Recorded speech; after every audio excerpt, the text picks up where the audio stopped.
ಹಾಗೆ ಎಷ್ಟು ಸ್ಟಿಚ್ ಬಿದ್ದಿದೆ ನಿಮಗೆ ಮಹಾನುಭಾವರೇ ಅಂತ ಹೇಳಿ ಸಿ ಟಿ ರವಿ ಅವರಿಗೆ ಪ್ರಶ್ನೆ ಮಾಡಿದ್ರು. ನಿಮ್ಮ ಗಾಯಕ್ಕೆ ಬ್ಯಾಂಡೇಜ್ ಕಟ್ಟಿ ನಾಟಕ ಮಾಡ್ತಾ ಇದ್ದೀರಾ ನೀವು?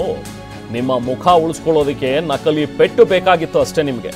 ನನಗಾದ ಗಾಯದ ಬಗ್ಗೆ ಏನ್ ಹೇಳ್ತೀರಾ ಅಂತ ಹೇಳಿ ಪ್ರಶ್ನೆ ಮಾಡಿದ್ದಾರೆ ಲಕ್ಷ್ಮೀ ಹೆಬ್ಬಾಳ್ಕರ್. ಅವರಿಗೆ ಎಷ್ಟು ಪೆಟ್ಟಾಗಿದೆ ಅಂತ ನನಗೂ ಗೊತ್ತಿದೆ, ಎಲ್ಲಿಗೆ ಬ್ಯಾಂಡೇಜ್ ಹಾಕಬಹುದು ಅಂತಲೂ ಕೂಡ ಗೊತ್ತಿದೆ. ಯಾವ ಮಟ್ಟಿಗೆ ನೀವು ಡ್ರಾಮಾ ಮಾಡ್ತೀರಾ ಅಂತ ಹೇಳಿ ಲಕ್ಷ್ಮೀ ಹೆಬ್ಬಾಳ್ಕರ್ ಕಿಡಿಕಾರಿದ್ರು. ಸುಮನಿ, ಹಾಗಾದ್ರೆ ಲಕ್ಷ್ಮೀ ಹೆಬ್ಬಾಳ್ಕರ್ ಗಾಯದ ಬಗ್ಗೆ ಏನು ಮಾತನಾಡಿದ್ರು, ಜೊತೆಗೆ ಸಿ ಟಿ ರವಿ ಅವರು ಇದಕ್ಕೆ ಯಾವ ರೀತಿಯಾಗಿ ಟಾಂಗ್ ಕೊಟ್ಟಿದ್ದಾರೆ ನೋಡಿ.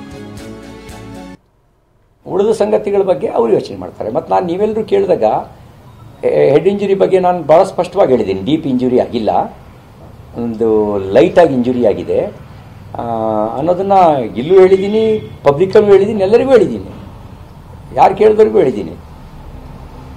ಲಕ್ಷ್ಮೀ ಹೆಬ್ಬಾಳ್ಕರ್ ಅವರು ನೋಡಿ, ಇದು 4ನೇ ದಿನ, ಈ ಮಾರ್ಕ್ ಇನ್ನೂ ಹೋಗಿಲ್ಲ.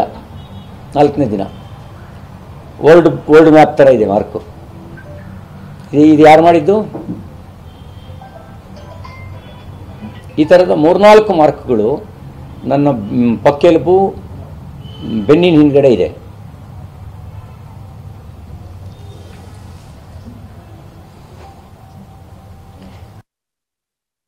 ಆ ಬ್ಯಾಂಡೇಜ್ ನೋಡ್ರಿ ಏನು ಅನ್ಸುತ್ತೆ ಮ್ಯಾಮ್? ಅದು ರಾಜಕಾರಣದ ಸಿಂಬಲ್ ಆಗಿ ಅನ್ಸುತ್ತೋ ಅಥವಾ ನಿಮ್ಗೆ ಅಪಮಾನ ಅನ್ಸುತ್ತೋ? ನೋಡಿ, ನನಗೂ ಸ್ವಲ್ಪ ಕಾಮನ್ ಸೆನ್ಸ್ ಇದೆ.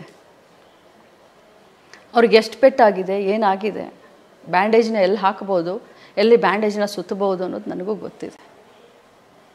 ತಿರ್ಚಿದ ಗಾಯ ಆಗಿದೆಯಾ, ಎಳ್ದಾಡಿದ್ದಾರೆ, ಅದು ಮಾಡಿದ್ದಾರೆ.